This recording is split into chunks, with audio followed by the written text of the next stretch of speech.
My golden child sister stole my wife's earrings and my parents refused to do anything about it, so I ruined their reputation. Growing up, I was always neglected in comparison to my older sister. She was the miracle baby who was the one to survive after my mother's 2 miscarriages. I, on the other hand, was a complete accident.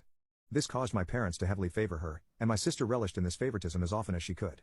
When we were younger, she stole my belongings with no repercussions, treated me like dirt, embarrassed me in front of my friends, and so on.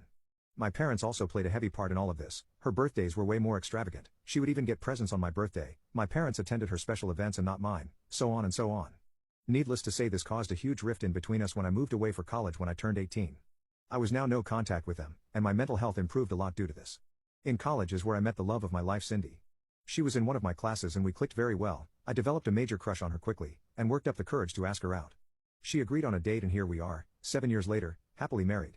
Cindy knows about my past with my sister and parents, and thus was very reluctant to open up a form of communication between us and them when they reached out a year ago. I was skeptical at first too, but I gave my family a second chance. At first it seemed like the right choice. Over this year, I had built my relationship with my sister and parents back up to decent levels. We talked about my life and theirs regularly enough, and it really seemed like my parents had changed their act. It seemed like my sister had changed too. She apologized for her actions when we were younger.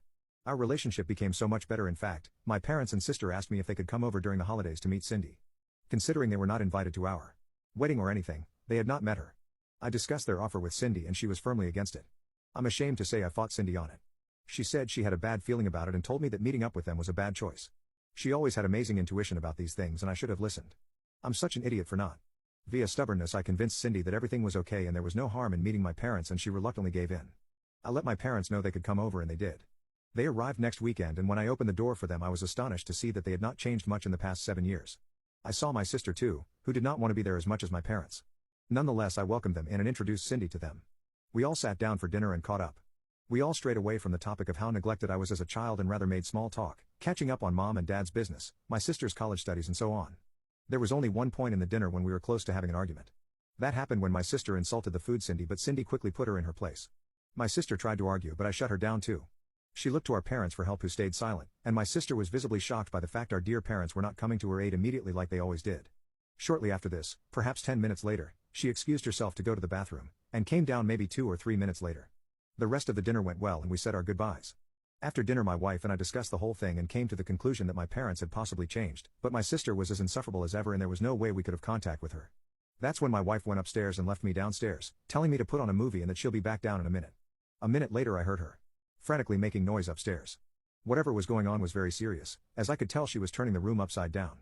I heard the bed being banged against the wall, drawers slamming open and shut, and her yelling, "Where are they?" I came upstairs to ask my wife what was going on and she told me that her earrings were missing. Those earrings. For context, my wife owns a special pair of earrings she only wears on the most rare occasions. These earrings are very old, passed down for now 4 generations, and are priceless to her, as well as valued very high in the market. Well, these earrings were missing. We turned the house upside down and did not find them. With no luck, my wife asked me if it was possible that my sister took them. That's when I realized.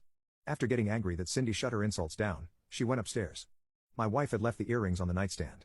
My sister used to be a kleptomaniac when we were little, and my parents always enabled her. It all clicked. It simply had to be my sister. My wife flipped out at me, yelling at me for inviting someone I knew was a kleptomaniac into our home and not informing her of it. She stated had she known she would have never allowed my sister to come over. I apologized over and over to her, and it took a lot for me to convince her not to take my head off. I realized I had effed up very badly and rushed to contact my parents. I was able to call them and demanded to speak to my sister. I accused her of stealing my wife's earrings, and I got a, maybe I did, maybe I didn't from her, alongside a laugh. That settled it. I knew she did it, she knew I knew she did it, but there was nothing I could do to get them back. Or could I? I had a way to go nuclear on them, but at first I didn't want to. I assured my wife I would get her the earrings back. I contacted my parents demanding for them to force her to give them back. They told me that although they sympathized with my wife, my sister was a grown woman and they could not force her to do anything. They also told me I had not proof, and although that was true, everyone under the sun knew she had stole it. So here is where I threatened my parents to go nuclear. They had mentioned to me that they were still running their business over the dinner, and I remember that business very well. It was very shady, taxes were avoided, it was a miracle nobody had reported them for it yet. It was a fake charity that looked legit on the outside more or less. Well, I told my parents that either their daughter give us back the earrings, or there will be an anonymous tip given about their business. My parents crapped themselves so much that they drove for 5 hours with my sister the very next day to give me back those earrings. Well, my wife convinced me to be petty. I didn't inform anyone of the business, but I texted the extended family group chat, which I was added into once my parents contacted me again. This text informed everyone of what my sister did, what my parents did, and warned them all to never let my sister into their homes again, or there is a food chance that their belongings will also be stolen. My parents have contacted me asking to come over and talk without my sister, and I agreed but told them we shall talk at a coffee shop, as I am uncomfortable letting them into my home again.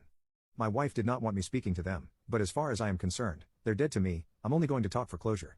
My golden child sister stole my wife's earrings and my parents refused to do anything about it, so I ruined their reputation. So I met up with my parents to talk at a coffee shop. I went alone without my wife as she wanted no more part in this. She once again suspected that my parents were going to try something. This time, instead of dismissing her concerns, I took them on board and arrived at the cafe, my guard up. I sat down with my parents and gave them the opportunity to explain the actions of my sister as well as their enablement of her. I then asked them to explain to me why they neglected me their whole life, while turning her into an entitled spoiled brat who is now unable to face the world due to the shielding from mommy and daddy. I could see this struck a nerve in them both. They opened up by apologizing for my sister's actions, and explained why they did it. They stated that my sister was not doing very well in life, she had gotten with a shady boyfriend who robbed her and disappeared, and now she needs money to fund her hobbies.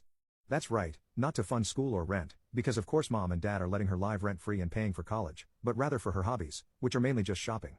They stated that she saw the earrings, knew she was short for cash right now, figured that they would be worth a lot and took them. They stated that they did not expect me to understand, but did expect me to forgive. I laughed in their faces at that, genuine laughter.